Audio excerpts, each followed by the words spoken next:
Bonsoir. Je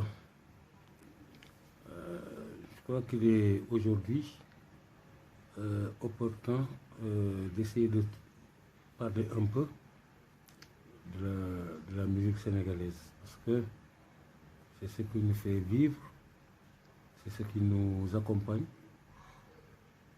C'est devenu notre quotidien, nos moments d'évasion. Et on sait que la musique sénégalaise a aujourd'hui une assise non seulement populaire au sein de la population, mais aussi a commencé à franchir les frontières de façon efficiente.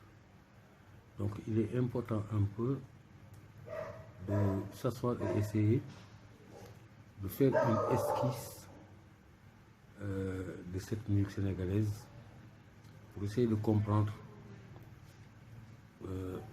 d'où est partie cette musique sénégalaise jusqu'à aujourd'hui.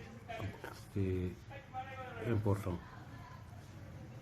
Moi, j'ai eu la chance d'être un témoin de l'histoire, de beaucoup de péripéties dans la musique sénégalaise. Son évolution et sa conquête. J'ai eu vraiment cette chance d'appartenir à une génération qui aura vécu dans la musique et pour la musique. Mais comme on dit,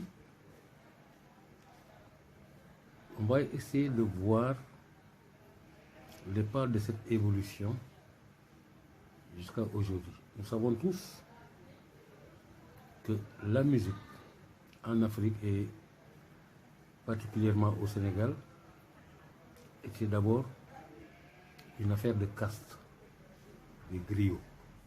Les griots dans la cour du roi qui haranguaient, qui tonifiaient et qui magnifiaient les conquêtes de ces rois-là, non pas de manière laudative, mais plutôt c'était en quelque sorte une forme de les encourager, de les rendre beaucoup plus fiers, beaucoup plus guerriers. Et ensuite, il y a eu les périodes de laudation où l'on chantait, peut-être pour avoir des faveurs. Et de la cour des rois, la musique s'est propagée non seulement autour des griots, mais aussi à côté des historiens qui racontaient les histoires de la population. Parce qu'on sait que le Sénégalais n'est pas un pays à vocation d'écriture, mais plutôt à vocation orale. Tout se transmet de grand-père en père, de père en fils, mais par voie orale. Malheureusement, beaucoup dans nos histoires ont été perdus. Pourquoi? Parce que n'ont pas été objet d'écriture. Mais les griots ou certaines traditions restent toujours des bibliothèques que j'encouragerais à aller voir pour pouvoir réécrire cette histoire. Nous savons qu'il y a eu quelque temps où l'actuel chef de l'État, le président Macky Sall, avait demandé la réécriture de l'histoire du Sénégal, qui était dirigée par le professeur Iba Der Thiam. Mais il demeurera toujours des coins ou des parties non explorées dans cette histoire-là, et notamment ce qui nous vaut aujourd'hui, pourquoi j'en parle, dans la musique sénégalaise. De la cour des rois en passant par les grands griots, nous avons connu une période extraordinaire avec des anciens comme Feu El Hadj Badara Mbaye Kaba, des anciens comme Oumar Ndiaye Samb, Samba Diabaré Samb, Ndeye Ngom Bambilor, Diabou Seck la Saint-Louisienne, Ndeye Fally Dieng, Nogoy Djeri Seck et tant d'autres, Adja Mbana Diop, etc. et tant d'autres, qui d'ailleurs à un moment donné s'étaient presque toutes retrouvées au sein de l'ensemble instrumental, de l'ensemble lyrique traditionnel du Sénégal. Mais nous ne sommes pas sans ignorer que tout ceci n'était que folklore. Et il a fallu attendre vers les années 20-22 pour voir la première chanson sénégalaise mise sous orchestration. Et cette chanson était l'œuvre de Feu El Hadj Badara Mbaye Kaba. Cela s'est fait pourquoi? Parce que il y a eu un bateau de la marine française qui était en escale à Dakar et qui ont voulu égayer un peu la population par rapport à leur musique fanfare. C'est ainsi qu'une répétition rapide a été faite avec Feu Badara Mbaye Kaba, qui a donné un récital extraordinaire avec le titre Mbanga. Et l'orchestration de cette chanson, qui était la première orchestration, a donné des idées à d'autres pour pouvoir au moins constituer des orchestres, constituer des groupes d'harmonie pour donner un peu plus à cette musique sénégalaise. Il y a eu donc ces griots qui avaient le khalam et d'autres instruments. Mais certains instruments étaient refusés par rapport à d'autres. Feu El Hadj Samba Diabaré Samb d'ailleurs nous le rappelait souvent, que le khalam est un instrument qui ne s'accompagne avec aucun autre instrument. C'est-à-dire, on ne peut pas jouer du khalam avec comme accompagnant des sabars ou autres. Le khalam pouvait s'accompagner avec des instruments à cordes tels que la kora, le tokhu singalam ou d'autres sonorités similaires. Mais avec l'évolution et l'attention que l'on donnait à cette musique, on avait trouvé que finalement c'était harmonieux et ça donnait la plénitude aux chanteurs de pouvoir mieux s'exprimer. Et c'est donc vers les années 30 que nous avons connu les premiers orchestres modernes du Sénégal. C'est du fait des militaires étrangers, français notamment à l'époque, et des Sénégalais qui avaient même constitué un orchestre dont toutes les chanteuses étaient des femmes. Et ça, c'était vers les années 32, 35, 40, 45. Et ce groupe s'appelait la Lyre africaine, en hommage à ces femmes chanteuses. Chemin faisant, il y a eu une transition dans la musique qui nous a permis de faire ce qu'on appelle des copies ou des reprises des musiques, du blues, du jazz, de la salsa, etc. C'est dans ces registres-là d'ailleurs que la grande dame Aminta Fall Garmi à ne pas confondre avec l'autre Aminta Fall, est apparu dans les années 50, où des groupes commençaient déjà à se créer dans chaque région. Et nous pouvons citer parmi ces orchestres le Tropico Jazz de Thiès, qui avait comme leader Kunta Mamcher. Vous allez à Kaolack, vous aviez le Canari. Vous allez à Saint-Louis, il y avait l'Amical Jazz et le groupe de Tonton Badio. À Dakar, il y avait un pléthore. Mais le groupe qui a fondamentalement changé la musique et permettre des recherches à ce qu'on puisse en arriver là, ça a été le Watu Sita. De la même génération que les Merrymakers qui habitaient à l'époque dans les SICAP. C'est un groupe de jeunes riches.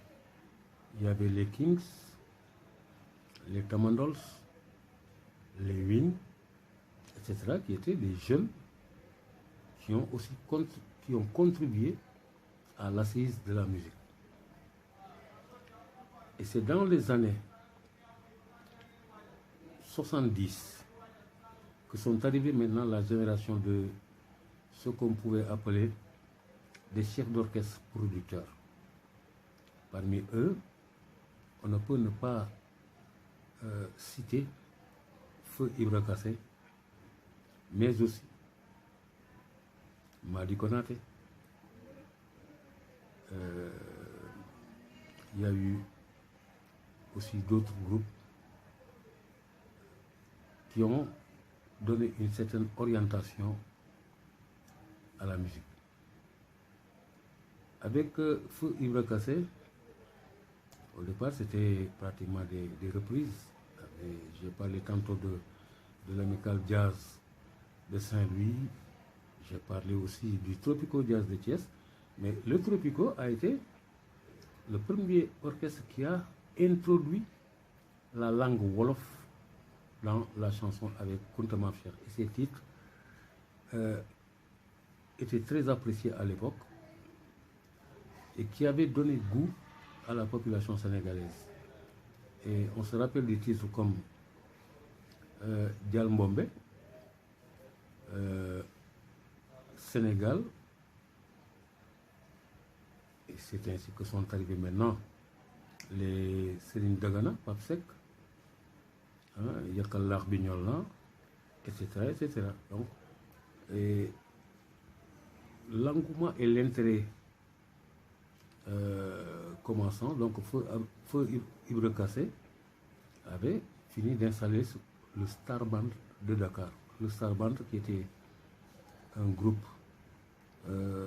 très homogène avec d'excellents chanteurs. Et à côté du Star Band, on pouvait citer le Star Jazz de Feu Madi Konaté, le Super International. On pouvait citer beaucoup d'autres groupes qui donnaient vraiment quelque chose de beau pour les nuits de Dakar. Et c'est vers le début des années 70 que sont venus maintenant la génération des Youssou Ndour, le Khalam, Omar Pène, le Baobab, qui ont maintenant finalement compris l'intérêt de cette musique-là au sein des populations et en ont fait maintenant un métier. Et l'un des premiers titres que l'on peut donner comme un titre catalyseur du Mbalakh a été certainement un 33 tours du Star Band, et ce titre s'appelait Mbassa. Mbassa que les mamans,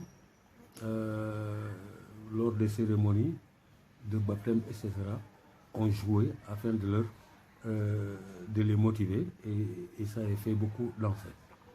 Mbassa a été vraiment un titre catalyseur. Ça a été donc le titre Mbassa. Et Mbassa a été un titre motivant. Un titre avec beaucoup de mouvements qui ont accompagné les cérémonies de mariage et de baptême, surtout pour les mamans qui cuisinaient et qui se plaisaient à danser sur ce titre-là. On n'oublie pas aussi un groupe comme Lucas Jazz de Sédhiou. Lucas Jazz de Sédhiou est venu apporter ce que d'autres n'avaient pas, c'est-à-dire la tradition dans la musique. Et quand on sait que les rythmes saucés restent les rythmes les plus harmonieux au Sénégal, Lucas Jazz de Sédhiou avait donc conquis sa place au sein de cette musique-là. Autant on peut parler de Lucas Jazz, autant on doit aussi pouvoir parler du Royal Band de Thiès, qui est l'un des plus anciens orchestres du Sénégal, puisque le Royal Band de Thiès s'est constitué au début des années 60. Ça va peut-être étonner, mais effectivement, c'est ça. Donc, c'est ce qui a permis que l'on puisse assister au premier groupe sénégalais qui a voyagé, qui est parti en France, non pas uniquement pour des prestations, mais c'était pour l'enregistrement d'albums. Et ce groupe, c'était le Baobab en 1978. C'est le premier orchestre sénégalais à venir jouer en France. Et profitant de ces albums qu'il avait enregistrés, donc il y avait deux 33 tours, le Baobab à Paris et Sibam. Donc ces deux albums ont permis au Baobab de faire quelques villes, notamment à Marseille, où ils avaient un succès extrêmement fou. Et à la suite du Baobab, le deuxième groupe venu en France, aussi c'était pour des enregistrements, mais ils en ont profité aussi pour jouer dans quelques villes. Et c'était le number one. Le number one de Feu Papsek, Yahya Fall, les Amatal Lynx, Mr. Anne, Marc, plutôt pas Marc, les Nicolas Melem, ça, ils étaient tous venus et en collaboration avec Feu Pape Diouf, l'ancien président VM, ils sont venus jouer à Marseille aussi parce que Marseille était un carrefour où toute la communauté sénégalaise était très importante. Et donc, après le number one en 78 aussi, Youssou N'Dour est venu en France aussi pour enregistrer 2 albums et en a profité aussi pour jouer un peu, et notamment à Marseille. Et pour la première fois que Youssou est venu en France, c'était au mois de juin 1982, parce que je m'en rappelle, parce que j'étais un peu le chaperon à l'époque, étant très jeune, mais très bien installé à Marseille. Donc c'est pour dire que on peut beaucoup parler de la musique sénégalaise. Malheureusement, on n'écrit pas, mais il y a de belles histoires à raconter. Et je vais donc m'en arrêter là pour aujourd'hui parce qu'il y aura une suite à donner, une suite sur les péripéties et les difficultés qu'ont rencontré les acteurs pour la mise en application de certaines lois pour leur permettre au moins d'exercer leur métier. Comme ils le disent, la musique est un métier. Merci beaucoup. À la prochaine.